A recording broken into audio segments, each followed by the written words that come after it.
Shalom, Shalom Bu Risma. selamat Shalom pagi, Risma. Bapak Shalom Ibu. Bu Sekar. Selamat pagi, Bu Ayel. Pagi. Halo. Halo Minang Duma, Pagi juga, Mom. pagi Bu Ayen, Ibu Risma, selamat pagi, Ibu Mimi, Begitu. halo.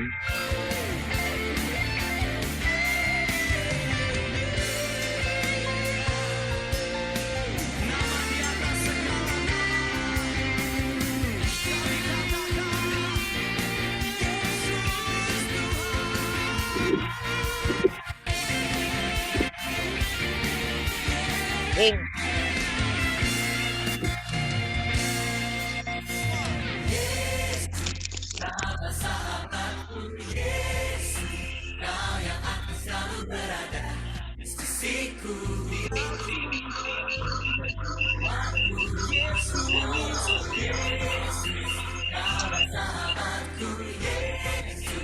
Shalom Bapak Ibu, selamat pagi. Halo, pagi. Shalom pagi. Shalom Abuna, selamat pagi. Shalom, Abuna.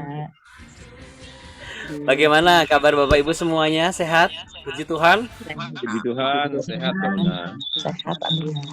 Puji Tuhan, ya. Oke. Supaya tidak ada yang feedback yang ngiung gitu, kita kayaknya harus mulai mute beberapa ya. Karena ada yang sinyalnya ada yang nabrak berarti. Mohon izin maaf ya Bapak Ibu. Oke, Bapak Ibu, kita mau sama-sama mulai berdoa. Kita juga mau doakan beberapa rekan-rekan kita nih Bapak Ibu yang membutuhkan doa untuk kesembuhan mereka. Ya. Itu mari kita sama-sama kita berdoa. Saya yakin percaya Bapak Ibu sudah siap dengan Alkitabnya, dengan catatannya juga semuanya sudah siap ya. Oke.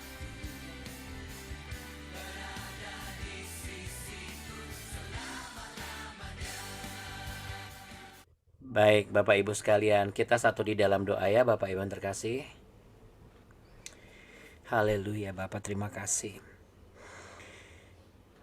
Engkaulah Allah yang Maha Kudus, Maha Mulia, yang kami sembah di dalam nama Yesus Kristus. Bapa, terima kasih untuk setiap kebaikan dan kemurahan-Mu yang telah Engkau nyatakan dalam kehidupan kami. Tak terukur besar kasih setiamu ya Tuhan dalam kehidupan kami. Tak terpikirkan cara Tuhan selalu menolong kami dan menyertai kami. Pagi hari ini kami mau berdoa untuk penyertaan Tuhan atas Ibu Linggawati dan juga Ibu Helmi Simanjuntak. Yang mana Ibu Helmi sedang dalam keadaan kurang sehat. Bu Lingga juga hari ini akan ada check up ke dokter. Kiranya Tuhan Yesus menolong mereka dan menyertai mereka. Oleh bilur-bilur-Mu Tuhan, mereka boleh mengalami pemulihan dan kesembuhan. Tutup bungkus mereka dengan darah-Mu yang kudus. Engkau jaga mereka dan pelihara mereka sama seperti Engkau jaga dan pelihara kami. Dan terima kasih ya Tuhan Yesus, bahwa dengan kasih setiamu kami boleh merasakan perlindungan yang sempurna. Tuhan Yesus, pagi hari ini kami mau menyerahkan seluruhnya ke dalam tangan Tuhan. Kami yakin dan percaya Tuhan, Engkau akan berperkara atas kami. Ampunilah segala dosa dan pelanggaran kami, sengaja ataupun tidak, kami lakukan. Kami percaya Tuhan, anugerah keselamatan yang telah Engkau berikan kepada kami, kami sudah terima dan itu semua akan membawa kami masuk dalam rencana-Mu yang indah. Bapa kami dalam sorga, dikuduskanlah nama-Mu, datanglah kerajaan-Mu, jadilah kehendak-Mu di bumi seperti di sorga. Berikanlah kami pada hari ini makanan kami secukupnya, dan ampunilah kami akan kesalahan kami, seperti kami juga mengampuni orang yang bersalah kepada kami. Dan janganlah membawa kami ke dalam pencobaan, tapi lepaskanlah kami daripada yang jahat, karena Engkau yang punya kerajaan dan kuasa dan kemuliaan kekal sampai selama-lamanya. Hanya di dalam nama-Mu kami berdoa dan berserah, hanya kepadamu kami mengucap syukur. Haleluya, amin. Puji Tuhan, amin. Puji Tuhan ya. Pagi hari ini saya mau mengucapkan selamat pagi kepada yang sudah bergabung. Ada Abu Nikartika, Bu Ain, Bu Femi, dan juga ada Ibu Acen, lalu Bu Dora Gunawan, Bu Duma Siburian, Bu Leli Kristiani, Bu Handayati, Pak Hendri Gunawan, Bu Inka, juga Pak Mardani, Bu Maria, Bu Maria Nasi Tepuk, Bu Mimi, Pak Musa Lembang, Bu Nancy, Pak Jusman, Pak Ogi dan Bu Mimi, Bu Risma, Bu Sekar, Bu Sinai dan Bu Susilawati. Baru saja bergabung ada Bu Yani ya. Oke.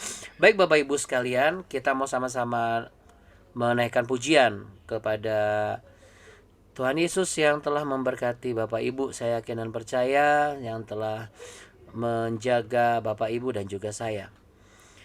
Yang pasti selamat datang di BW. Saya ucapkan selamat datang di BW. Dan ini adalah yang akan kita naikkan pujiannya ya Bapak Ibu.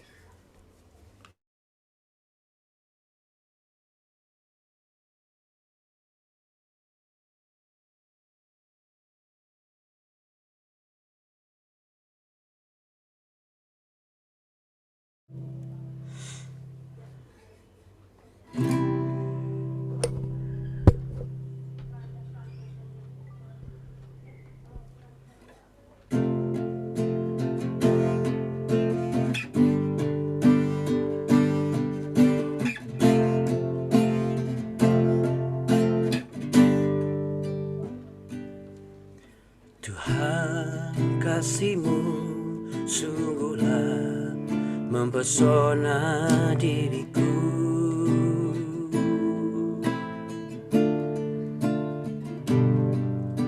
Tuhan, kuasa-Mu sungguhlah menggetarkan hatiku. Kasih-Mu ya Tuhan, yang Kau limpahkan bagiku, lebih dari yang ku perlu. Kau sediakan bagiku. Ku sembah Kau Tuhan sepanjang umur hidupku, sepanjang umur hidupku.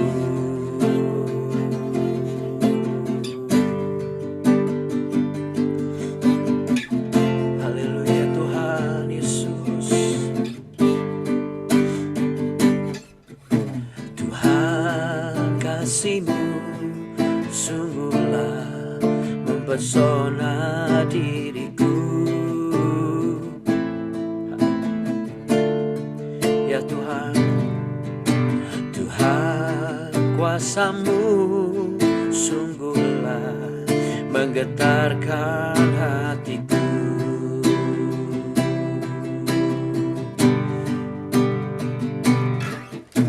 Tuhan, kasih-Mu sungguhlah mempesona diriku.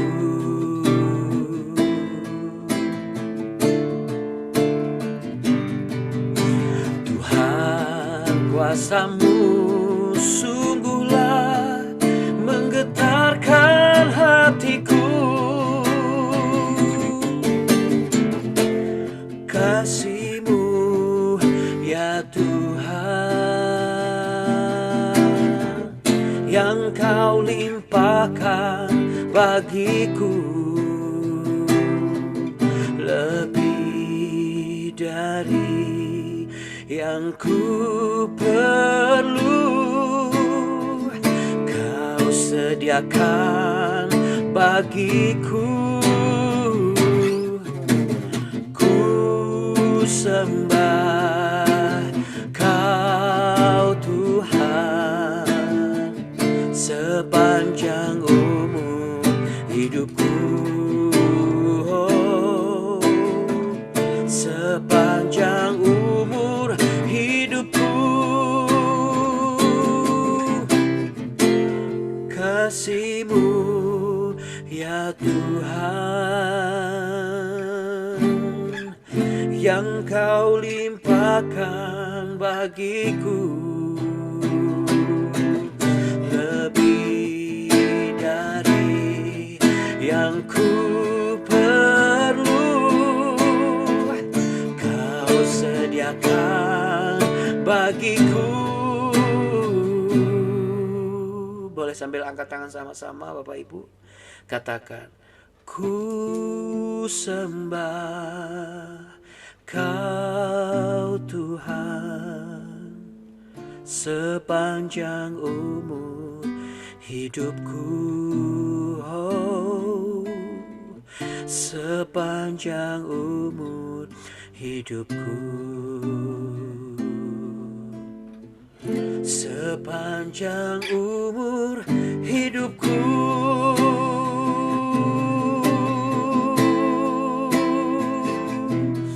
Kasih-Mu Tuhan, kuasa-Mu menyertaiku. Haleluya.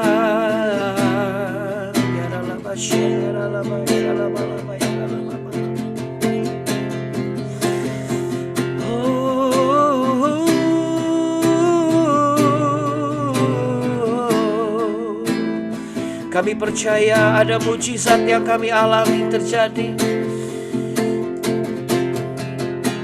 Tanda-tanda heran menyertai kami. Kuasa-Mu ada pada kami, Tuhan. Oh, haleluya Yesus. Terima kasih Tuhan. Kami percaya ya Bapa, penyertaan-Mu sempurna dalam kehidupan kami. Ketika kami mendoakan bagian yang sakit, ketika kami menyentuh rahim kami sepakat dengan pasangan hidup kami, maka yang tertutup akan terbuka. Ketika kami bangun mesbah doa, kami sepakat sehati, sebagai satu keluarga, sebagai pasangan suami istri,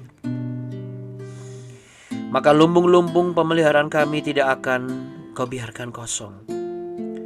Engkau akan meletakkan berkat-Mu tepat pada waktunya, sehingga apapun yang kami butuhkan terpenuhi. Terima kasih ya Tuhan Yesus.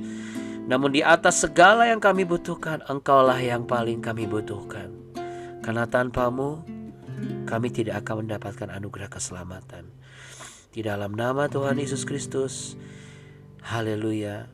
Amin. Amin. Puji Tuhan.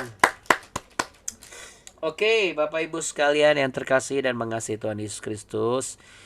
Baik, kita mau tutup akhir pekan ini ya. Ini kan pas akhir pekan ya Bapak Ibu.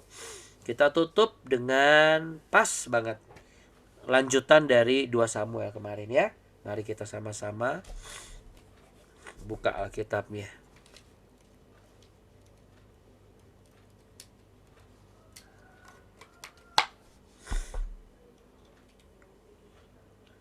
Oke. Di 2 Samuel kemarin, di 2 Samuel pasal yang ke-24. Terakhir kemarin kita baca di ayat yang ke-10. Sekarang kita mau baca di ayat yang ke-11. Tapi kita baca 10 dulu aja deh ya, supaya Bapak Ibu nggak lupa. Saya juga nggak lupa. Oke. Ayat 10 ya. 2 Samuel pasal 24 ayat 10. Tetapi berdebar-debarlah hati Daud setelah ia menghitung rakyat. Lalu berkatalah Daud kepada Tuhan, aku telah sangat berdosa karena melakukan hal ini. Maka sekarang Tuhan, jauhkanlah kiranya kesalahan hamba-Mu, sebab perbuatanku itu sangat bodoh. Setelah Daud bangun daripada waktu pagi, datanglah firman Tuhan kepada Nabi Gad, pelihat Daud demikian. Pergilah, katakanlah kepada Daud, beginilah firman Tuhan, 3 perkara kuhadapkan kepadamu, pilihlah salah satu daripadanya, maka aku akan melakukannya kepadamu. Kemudian datanglah Gad kepada Daud, memberitahukan kepadanya dengan berkata kepadanya, akan datangkah menimpa engkau 3 tahun kelaparan di negerimu? Atau maukah engkau melarikan diri 3 bulan lamanya dari hadapan lawanmu, sedang mereka itu mengejar engkau? Atau akan adakah 3 hari penyakit sampar di negerimu? Maka sekarang, pikirkanlah dan timbanglah, jawab apa yang harus kusampaikan kepada yang mengutus aku. Lalu berkatalah Daud kepada Gad, sangat susah hatiku. Biarlah kiranya kita jatuh ke dalam tangan Tuhan, sebab besar kasih sayangnya. Tetapi janganlah aku jatuh ke dalam tangan manusia. Jadi Tuhan mendatangkan penyakit sampar kepada orang Israel dari pagi hari sampai waktu yang ditetapkan. Maka matilah dari antara bangsa itu, dari Dan sampai Beersheba, 70.000 orang. Ketika malaikat mengacungkan tangannya ke Yerusalem untuk memusnahkannya, maka menyesallah Tuhan karena malapetaka itu. Lalu ia berfirman kepada malaikat yang mendatangkan kemusnahan kepada bangsa itu, cukup, turunkanlah sekarang tanganmu itu. Pada waktu itu malaikat Tuhan ada dekat tempat pengirikan Araunah orang Yebus, dan berkatalah Daud kepada Tuhan. Ketika dilihatnya malaikat yang tengah memusnahkan bangsa itu demikian, sesungguhnya aku telah berdosa dan aku telah membuat kesalahan. Tetapi domba-domba ini, apakah yang dilakukan mereka? Biarlah kiranya tanganmu menimpa aku dan kaum keluargaku. Mezbah didirikan dekat Kanggungnya tetap Yerusalem. masak 2 kali teh. Oke, sebentar Sekali ya. nggak bisa. Nggak malah ramat. Oke, iya. Kebuka mungkin ya. Oke, mezbah didirikan dekat Yerusalem, tulah berhenti. Pada hari itu datanglah Gad kepada Daud dan berkata kepadanya, pergilah, dirikanlah mezbah bagi Tuhan di tempat pengirikan Araunah orang Yebus itu. Lalu pergilah Daud sesuai dengan perkataan Gad seperti yang diperintahkan Tuhan. Ketika Araunah menjenguk dan melihat raja dengan pegawai-pegawainya mendapatkannya, pergilah Araunah keluar lalu sujud kepada raja dengan mukanya ke tanah. Bertanyalah Araunah, mengapa tuanku raja datang kepada hambanya ini? Jawab Daud, untuk membeli tempat pengirikan ini daripadamu dengan maksud mendirikan mezbah bagi Tuhan, supaya tulah ini berhenti menimpa rakyat. Lalu berkatalah Araunah kepada Daud, baiklah tuanku raja, mengambilnya dan mempersembahkan apa yang dipandangnya baik. Lihatlah, itu ada lembu-lembu untuk korban bakaran dan eretan-eretan pengirik dan alat perkakas lembu untuk kayu bakar. Semuanya ini ya raja, diberikan Araunah kepada raja. Araunah berkata pula kepada raja, kiranya Tuhan Allahmu berkenan kepadamu. Tetapi berkatalah raja kepada Araunah, bukan begitu, melainkan aku mau membelinya daripadamu dengan membayar harganya. Sebab aku tidak mau mempersembahkan kepada Tuhan Allahku korban bakaran dengan tidak membayar apa-apa. Sesudah itu Daud membeli tempat pengirikan dan lembu-lembu itu dengan harga 50 shekel perak. Lalu Daud mendirikan di sana mezbah bagi Tuhan dan mempersembahkan korban bakaran dan korban keselamatan. Maka Tuhan mengabulkan doa untuk negeri itu, dan tulah itu berhenti menimpa orang Israel. Haleluya. Puji Tuhan ya Bapak Ibu sekalian. Oke, thank you Abuni. Ya, Bapak Ibu yang terkasih, ada beberapa hal yang menjadi catatan kita sebelum kita tutup akhir pekan ini ya, di minggu ini maksud saya. Tapi nanti kita ketemu lagi di hari Senin pastinya. Apa itu Abuna? Yang pertama adalah, ingat kemarin kita bicara mengenai bagaimana kita jangan jatuh ke dalam pemikiran menghitung dan mengkalkulasi perhitungan dan kalkulasi kita untuk membaca situasi kita secara absolut. Karena hal yang absolut itu hanya ada keterlibatan kuasa Tuhan. Mungkin ada yang bertanya begini, kok Tuhan modelnya begitu ya? Kenapa ya kok memberikan ujian dengan bahasa? Kemarin sudah dibahas ya. Kalau Anda yang masih berpikir pas membaca, loh ini kok Tuhan kok memberikan menghasut Daud? Ya itu memang ada kata yang kurang tepat disematkan di dalam penterjemahan dari kitab 2 Samuel yang memang pada waktu itu ditulis dengan masa jauh rentan sekali dengan penulisan kitab 1 Tawarikh, tetapi tidak mengubah arti dan makna dari penulisan itu ya, karena kan setiap gaya penulisan di orang di zaman itu ketika mengalami pergeseran waktu, mengalami pengembangan pemikiran dan juga diskusi bersama para penafsir-penafsir yang ada, cendekia-cendekia kitab teologis yang ada, sehingga pandangan-pandangan teologis itu dijadikan satu. Nah, Bapak Ibu sekalian, tapi yang penting adalah, esensialnya adalah apa? Di sini kedaulatan Allah sedang dinyatakan. Artinya begini, kita kemarin sudah bahas bahwa bagaimana iblis tidak berdaulat atas manusia.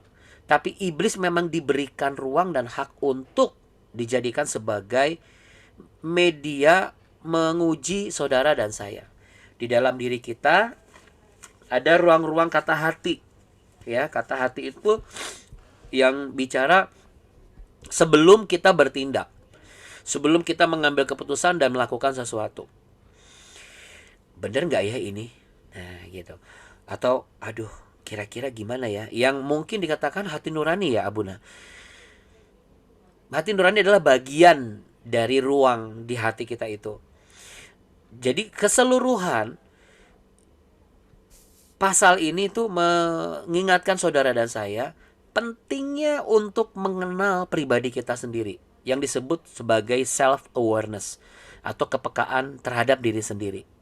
Supaya apa? Supaya apa yang dilakukan oleh Daud bisa kita lakukan. Contoh, kita bisa mengakui kesalahan kita karena kita tahu kita salah. Kenapa? Karena ada banyak orang yang tidak pernah bisa mengakui bahwa dia salah. Dia selalu menganggap dirinya benar. Nah, ini yang menjadi catatan penting buat saudara dan saya.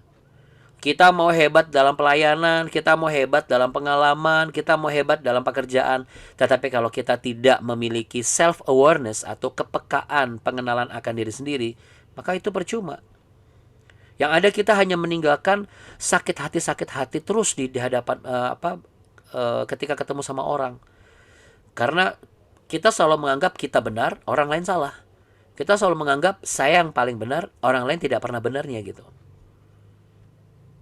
Jadi tidak akan ada bisa yang membuat hidup ini benar kecuali kalau mereka nggak dengerin saya. Apa dengerin saya? Kalau nggak dengerin saya, ini nggak ada yang benar. Nah, ini yang nggak boleh. Ini yang sempat terjadi dalam Daud. Dia tergoda untuk melakukan sensus itu.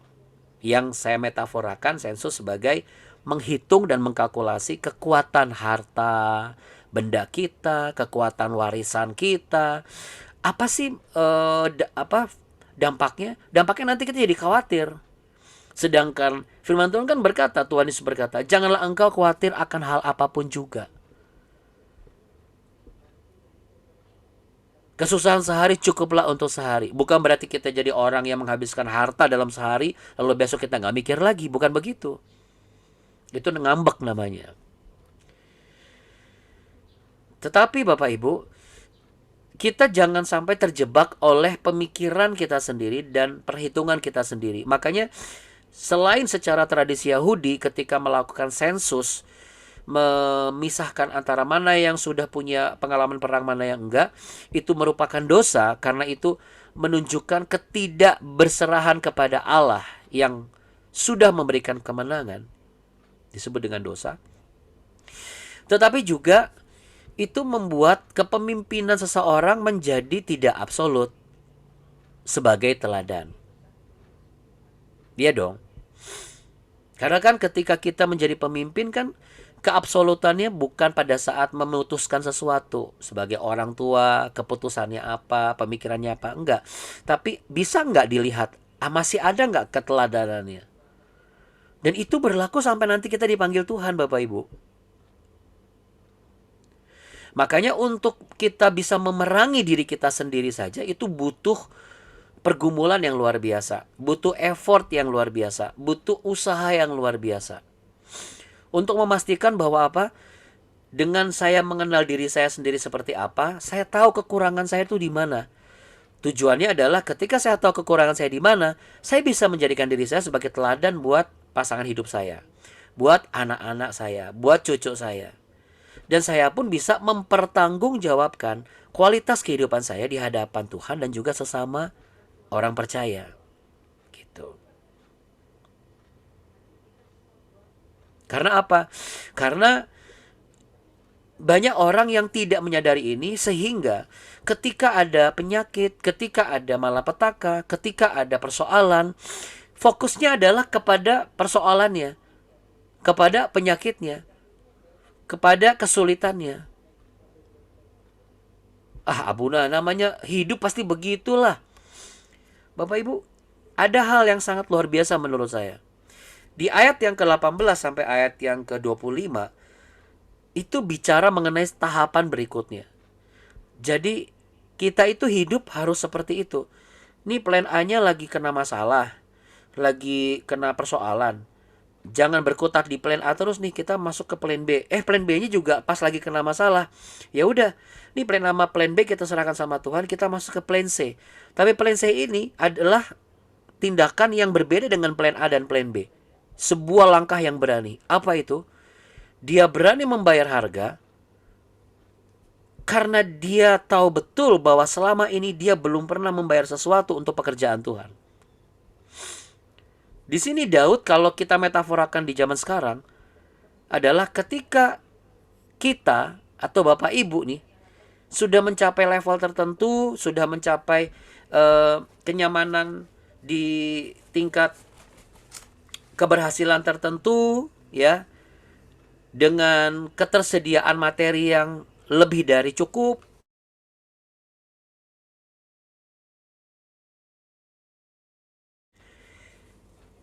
bahkan ibaratnya dikatakan jauh lebih berkecukupan dibandingkan kehidupan yang dulu. Di perikop ini tuh kita diajarkan dan diingatkan. Ada dua hal. Apakah kita menyediakan tempat sebagai fasilitas untuk digunakan membangun mesbah doa? Ataukah kita membayar harga dengan cara memberikan tempat itu dijadikan sebagai tempat untuk ibadah, untuk persekutuan doa, untuk komsel. Karena kita belum pernah mengambil bagian terbesar dan terbaik dalam pekerjaan Tuhan. Tapi lihat Bapak Ibu, faedah ketika Daud mengambil langkah besar itu, dia sebenarnya tujuannya apa? Dia hanya membangun mesbah syukur. Bahkan dia bilang, biarlah kalau kita jatuh pada malapetaka tuh di tangan Tuhan. Kenapa? Karena dia tahu, ketika Tuhan yang berdaulat itu memberikan konsekuensi atas kesalahan kita, dan kita masuk dalam konsekuensi perbuatan kesalahan kita, Tuhan masih pelihara kita. Beda dengan ketika kita jatuh, karena kita dijatuhkan konsekuensi oleh perbuatan manusia. Manusia itu tidak pernah memikirkan dan memelihara kita, tetapi Tuhan Allah yang hidup. Ketika kita harus mengambil bagian karena kita salah, dan kita harus masuk ke konsekuensi perbuatan kita, Dia tetap menyertai kita. Masalahnya kitanya yang meninggalkan Tuhan Allah. Makanya kita yang selalu mengatakan Tuhan gak ada buat saya. Bukan Tuhan gak ada buat saya, karena kitanya ngambek dan kita meninggalkan semua yang kita lakukan yang pertama kali. Ketika kena masalah yang besar, kita malas berdoa, kita malas baca Alkitab, kita nggak mood untuk bangun mesbah doa, bawaannya kesel, kita maunya tenang dulu, santai dulu, dan lain sebagainya dengan versinya kita. Padahal itu adalah momen-momen krusial. Karena dunia ini kan bergulir terus, berjalan terus. Ibarat argo taksi itu dia tidak mau tahu, mau Anda berhenti, mau Anda jalan, dia detiknya jalan terus. Endingnya, Anda mau turun di mana, Anda harus bayar. Sama Bapak Ibu, kehidupan kita tuh di dunia seperti itu. Kita mau berhenti di mana, kita tetap harus bayar. Nah, daripada kita udah kita bayar mahal, gak juga nyampe tujuan, lebih baik apa? Izinkanlah semua itu berjalan sesuai dengan rutenya, sampai di tujuan kita akan bayar. Di sini kita diajarkan dan diingatkan. Ada orang-orang yang memang diberi kecukupan, tapi mereka mikirnya tuh liburan terus, ke Hawaii, kemana ya, atau ke Eropa, atau kemana. Nggak kepikiran tuh mau ke Holy Land. Coba pikirkan lagi. Baru ke Holy Land aja udah mikir, gila mahal banget. Tapi kalau niat untuk liburan, ke Maldives atau kemana, wah diniatin tuh. Bahkan dibuat jurnal. Ada banyak orang yang tidak terfikir bahwa mumpung masih kuat, yuk kita ke Holy Land. Enggak, nanti kalau Tuhan sudah mau panggil, kalau udah giliran, maaf ya, naik kursi roda baru ke Holy Land. Mau dapat apa? ujung-ujungnya seakan-akan apa? Itu gambaran seperti gini. Kita tuh memperlakukan Tuhan itu terakhir gitu loh. Tapi kita minta berkat Tuhan tuh yang pertama. Kenapa? Karena kita tidak mengenal diri kita sama Tuhan tuh selama ini kayak apa. Nah ini kalau diterapkan dalam kehidupan kita sehari-hari Bapak Ibu, ini hanya meninggalkan luka kepada orang-orang terdekat kita. Meninggalkan luka terhadap anak-anak kita, menantu kita, orang tua kita, suami kita, istri kita. Karena apa? Karena kita hanya baik pada saat kita memang butuh dia aja gitu. Tapi dia bukan menjadi prioritas pertama dan utama. Dia yang terakhir. Sama sebagaimana kita memperlakukan Tuhan. Ada berapa banyak kita kan begitu kan? Ya bukan kita ya, tapi di luar sana. Makanya di luar sana yang pas lagi nonton YouTube, Anda lagi bagiin konten YouTube ini, terus kemudian mereka dengar dan mereka tergerak, tergugah, wah Anda bisa bayangkan satu jiwa dipulihkan, disadarkan, diselamatkan, seluruh kerajaan sorga bersama malaikatnya bersorak-sorai. Upah kita besar di sorga. Bahkan untuk itu aja kita masih masih sungkan dan enggan. Kita lebih banyak merasa nggak enak. Nanti tersinggung. Lalu kita kan bukan mau ngasih konten yang menyinggung kehidupan pribadi dia. Yang menyinggung kan bukan saya, bukan kita juga. Tapi apa?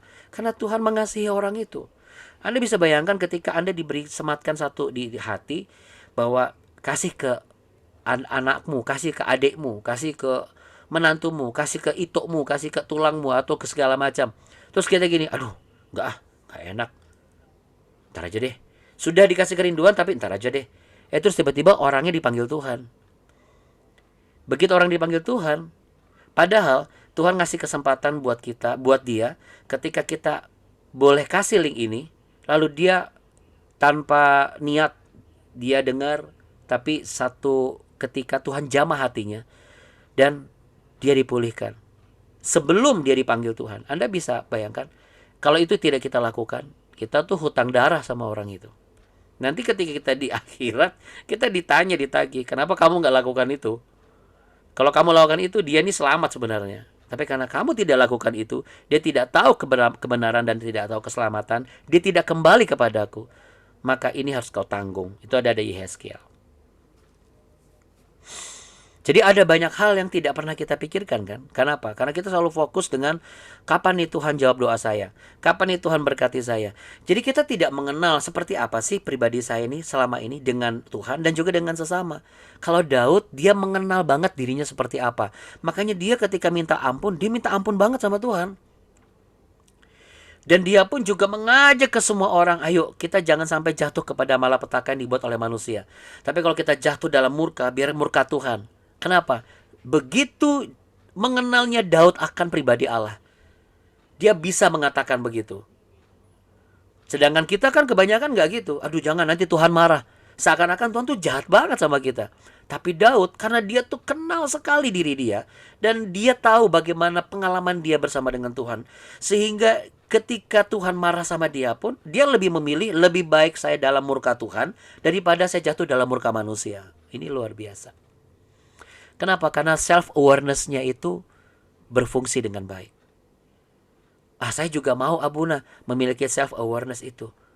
Bagaimana? Yang pertama adalah kita harus mengasah kemampuan kita secara individu untuk mengidentifikasi, memahami diri kita secara utuh. Sifat kita, karakter kita, emosi kita, perasaan kita, pikiran kita. Kita harus jujur sejujur-jujurnya. Kita jangan, saya enggak gitu. Jangan kayak begitu. Kita harus jujur, oh ya saya tuh orang begini, sampai hal yang paling buruk. Nah lalu habis itu kita adaptasikan kepada kehidupan sosial kita, lingkungan kita seperti apa. Sehingga kita punya tujuan yang semakin diperbaharui, motivasi yang baru. Kita juga memiliki kapasitas untuk melihat, ini kelebihan saya di bagian ini, oh ini kelemahan saya. Sehingga kita tidak akan melakukan sesuatu yang di area kelemahan kita. Dan kita tidak akan menggerakkan sesuatu yang bukan di kekuatan kita. Tapi kita menggerakkan sesuatu yang memang itu kapasitas kita. Ingat, kita harus mengembangkan potensi kita Bapak Ibu. Nah, di sini Daud karena dia bukan gembala lagi, dia seorang raja, dia punya uang, dia punya segalanya. Dia tidak main ambil lahan orang, tapi dia bayar. Dia bilang, "Saya akan bayar sebagaimana harga itu." Makanya dia bayar dengan 50 shikal perak kan. Dia bayar sebagaimana harga tanah itu. Untuk apa? Untuk dibangun mesbah doa. Coba pernah nggak kepikiran kita untuk ibaratnya nih, mohon izin maaf, kita bayarin ruko, lalu kemudian kita kasih ke pendeta dan kita bilang kita bangun mesbah doa di sini karena Tuhan menyuruh saya melakukan ini untuk Anda, dan kemudian disinilah mesbah doa itu harus ada. Kita kepikirannya apa? Bagaimana bikin lahan baru lalu bikin kos kontrakan nanti disewain. Kalau kita beli apartemen nanti kita jual, nanti kita investasikan buat masa depan dan segala macam.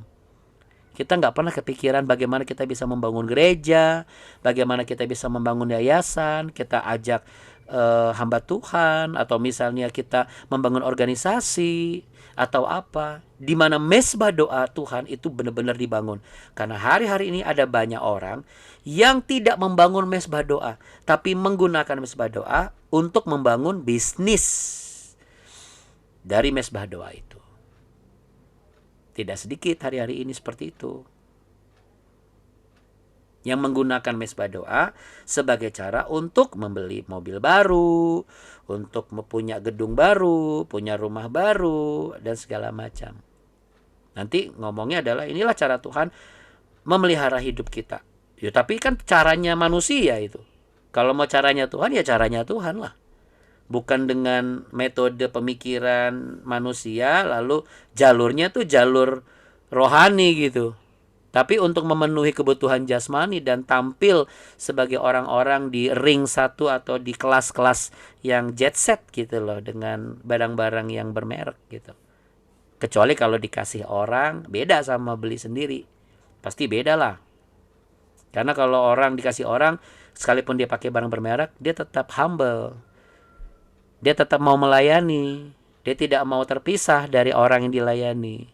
Tapi kalau beli sendiri kan beda. Karena berasa apa? Saya sudah berbeda.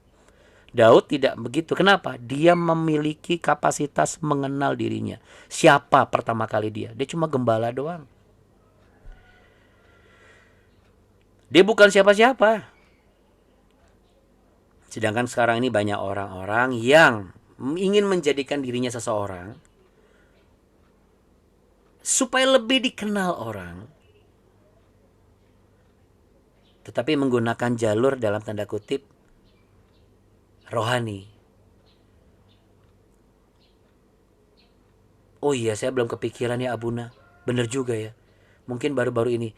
Iya ya Abuna, saya bingung nih. Selama ini saya lagi mau kemanain ya, ini ada sisa omset lumayan gede nih. Udahlah, kita bikin arisan aja. Kita bikin makan-makan. Coba deh Bapak Ibu renungkan. Daripada Bapak Ibu makan-makan, coba renungkan. Ada loh di luar sana pendeta-pendeta yang memang sama sekali nggak cari duit. Tapi mereka butuh untuk dihidupi. Yang melayani Bapak Ibu dengan sungguh-sungguh. Nggak pernah nyentuh dan nggak pernah sebut yang namanya persembahan. Tapi mereka melayani Bapak Ibu dengan sungguh. Kapan lagi Anda bisa dipakai Tuhan untuk memberkati orang-orang seperti ini? Di sini kita harus mengenal, saya ini sebenarnya seperti apa sih? Nanti Bapak Ibu, ketika kita sudah tahu seperti ini, Bapak Ibu, saya percaya Anda akan merasakan faedahnya apa? Di sini Daud tidak meminta supaya penyakit sampar itu dihilangkan. Nah, ini bedanya. Allah langsung membuat pemulihan semuanya. Ibaratnya diputihkan semuanya gitu loh. Harga yang sangat besar dia bayar itu menghasilkan pemulihan yang jauh lebih dahsyat. Seluruh negeri dipulihkan. Padahal Daud tidak meminta untuk dipulihkan. Malah dia ngomong, terimalah murka Tuhan jauh lebih baik daripada kita menerima murka dari manusia. Memang ada kehilangan, 70.000 orang harus meninggal karena malapetaka itu. Tapi mungkin 70.000 orang itu adalah 70.000 orang yang memang mungkin selama hidup mereka tidak juga menjadi orang-orang yang berfaedah. Daripada menjadi virus-virus yang mengakibatkan orang-orang di sekitar mereka itu juga makin ambruk moralnya, makin jauh dari Tuhan, ya lebih baik dihapuskan. Nah, kita nggak mau kan menjadi salah satu dari golongan atau barisan orang-orang yang dianggap Tuhan. Kamu tuh saya bikin hidup di dunia nggak ada gunanya. Nyusahin anak, nyusahin cucu, nyusahin orang tua, nyusahin mertua. Cuma bisa nyusahin orang kamu itu. Gak ada faedahnya. Gak mau belajar dari kesalahan. Tetap bersikeras. Kamu keras hati kamu ini. Gak pernah mau diajarin firman Tuhan. Nganggap diri kamu tuh paling benar. Tiba-tiba Tuhan bilang, daripada kamu ada malah jadi contoh yang gak baik untuk keturunan-keturunan berikutnya, kamu saya masukin ke barisan yang saya akan musnahkan.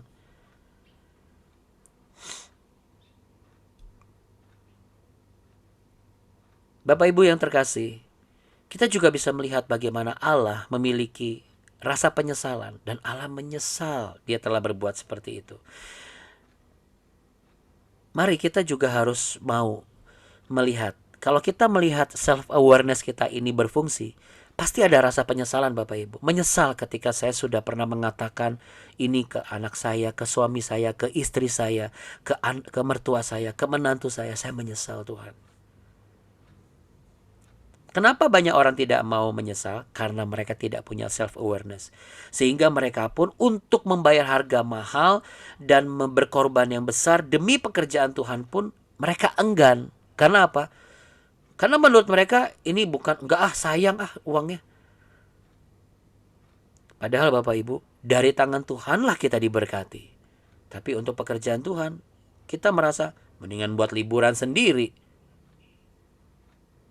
Ada banyak orang tidak berpikir begitu luas dan lebar. Bahwa dengan dia berkorban untuk pekerjaan Tuhan, untuk orang-orang yang belum punya gereja, untuk orang-orang yang mungkin masih mencari, yang butuh tempat ibadah yang layak. Kita nggak pernah tahu bagaimana ternyata kita dibukakan kandungannya, disembuhkan kankernya, dipulihkan bisnisnya, dipulihkan keluarganya. Sampar tuh bicara mengenai malapetaka yang tidak pernah kita minta. Tapi itu terjadi karena atas kedaulatan Tuhan. Untuk apa? Menguji saudara dan saya. Kita ini seperti apa?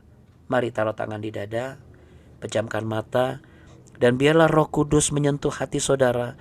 Dan izinkan Allah Roh Kudus bekerja atas kuasanya. Membuka setiap relung-relung hati kita yang terkunci rapat selama ini, yang membuat kita menjadi tidak bisa melihat diri kita ini seperti apa.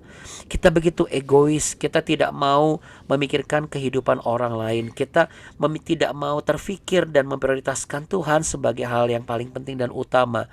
Kita selalu mengutamakan bagaimana Tuhan menolong kita, bagaimana Tuhan memberkati kita. Tapi kita tidak pernah mengutamakan apakah hidup kita ini sudah berubah. Apakah kita ini sudah siap dirombak Tuhan? Dan sudahkah kita berani bayar harga untuk ambil ladang pekerjaan Tuhan? Mungkin ada yang pernah mengambil ladang pekerjaan Tuhan. Ada yang pernah melakukan ini dan engkau disakiti dan engkau dikecewakan. Karena apa? Karena engkau melihat ternyata orang-orang ini tidak mengatakan yang sebenarnya, tidak berkelakuan baik. Tapi saya mau katakan satu hal. Itu semua boleh Tuhan izinkan terjadi agar kita juga tidak membabi buta. Tidak mudah sekali untuk percaya. Engkau harus lihat dulu track recordnya seperti apa.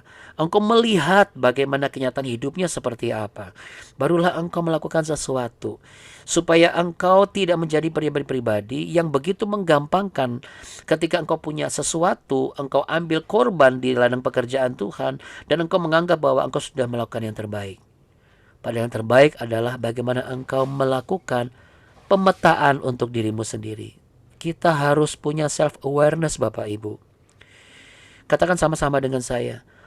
Allah Roh Kudus, tuntun aku, sertai aku, agar aku memiliki kepekaan atas diriku sendiri. Tuhan Yesus, kami juga mau berdoa saat ini. Kami mau memberkati Ibu Linda yang berulang tahun saat ini, istri dari Pak Dwi, ibu atau mamah dari Anya. Berkati pekerjaannya, berkati pelayanannya, berkatilah rumah tangga Ibu Linda ya Tuhan. Tuhan jamah, Tuhan berikan kapasitas, Tuhan lipat gandakan semua potensi yang ada. Dan Tuhan jadikan dia sebagai penolong sepadan bagi suaminya. Berkati juga keluarga besarnya. Di hari ini, di hari ulang tahun ini, biarlah Tuhan memberkati dia. Dan kami semua percaya Engkau Allah yang juga memberkati kami. Bapak Ibu yang akan melanjutkan pekerjaan dan perjalanan, Engkau akan disertai dengan berkat-berkat Tuhan yang akan menyertaimu sehingga engkau tidak berkekurangan sesuatu yang baik. Untuk itu, terimalah berkat damai sejahtera cinta kasih Tuhan. Di dalam nama Yesus Kristus sebagai Allah yang hidup, yang telah menyelamatkan dan memberikan pertolongan. Tuhan Yesus memberkatimu berlimpah-limpah. Tuhan Yesus menyinarimu dengan wajahnya dan memberimu kasih karunia. Tuhan Yesus menghadapkan wajahnya kepadamu untuk memberimu kehidupan, damai sejahtera, dan masa depan yang layak dan indah pada waktunya. Di dalam nama Bapa, Putra, dan Roh Kudus, di dalam nama Tuhan Yesus Kristus, Allah yang besar dan Allah yang hidup, yang sepakat dan percaya beriman, mari sama-sama katakan amin. Kita mau naikkan satu lagu Bapak Ibu untuk Ibu Linda ya. Sebentar. Happy birthday, happy birthday. Boleh buka mikrofonnya biar semua kedengaran suaranya ya. Happy birthday to you. Happy birthday to you. Happy birthday to you.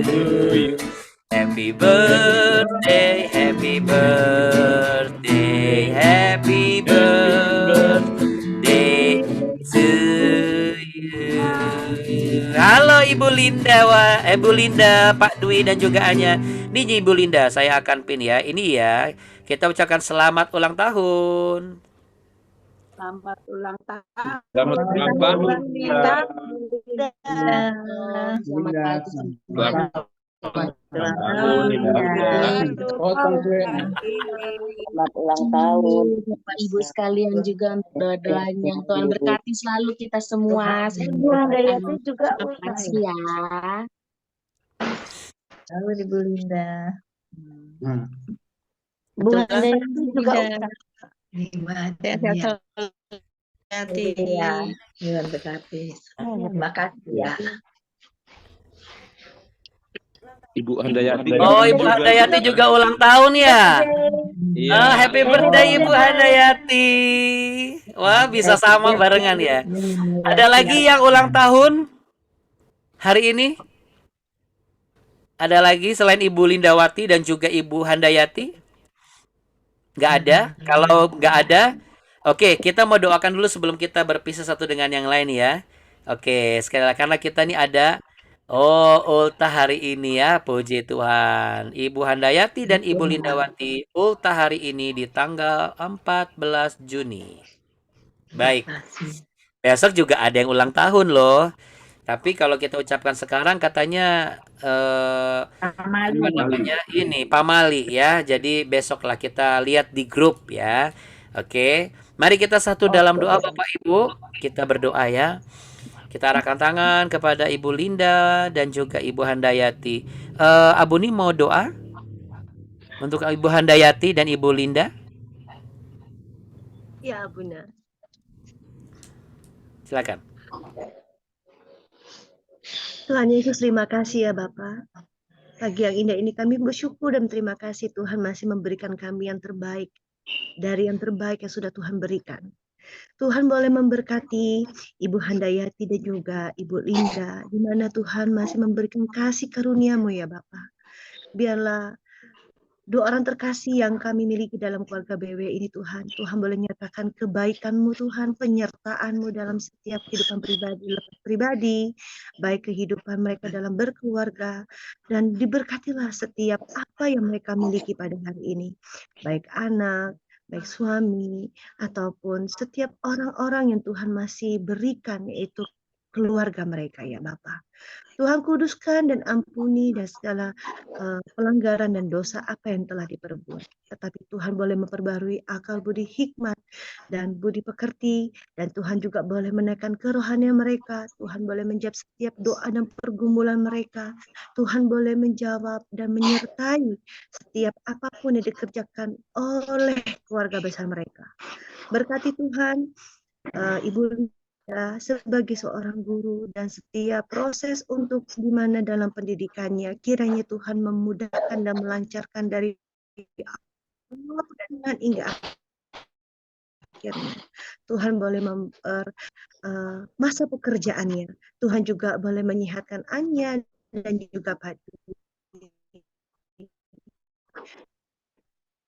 Tuhan juga akan oleh kedua tangannya Tuhan boleh menghadiahkan hasil dan kasih penyertaan-Mu dan keselamatan-Mu selalu ada bagi dua orang terkasih kami. Terima kasih untuk hari ini Bapak, kami masih bersama-sama, kami masih mengucapkan syukur, kami masih bisa berkumpul di BW ini, kami juga masih bisa merayakan ulang tahun bersama dan saling mengucapkan. Biarlah Tuhan menjaga kami semua dan Tuhan memberkati kami semua. Hari ini kami mengucap syukur dan berterima kasih. Terima kasih Tuhan. Haleluya. Amin. Terima kasih. Terima kasih Abu Bapak dan Ibu, Abunda, saudara teman-teman. Terima Terima kasih. kasih. Bunda dan Ibu Bunda memberkati.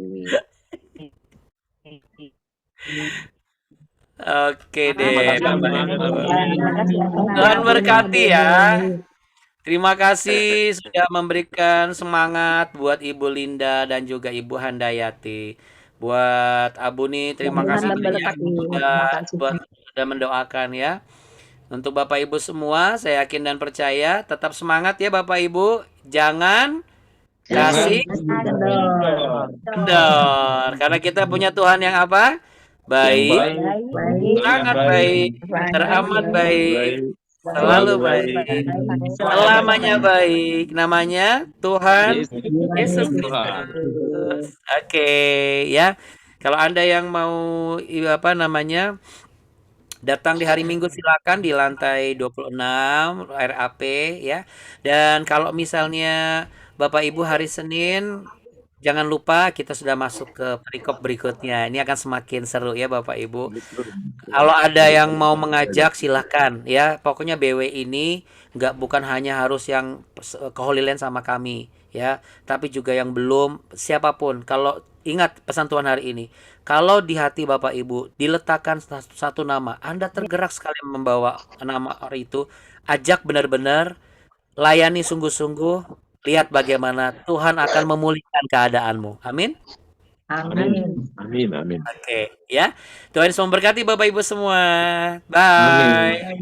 Have a nice weekend. Have a blessed weekend. Bye-bye. Thank you, Abuna. Bye. Ya, bye-bye. Dah.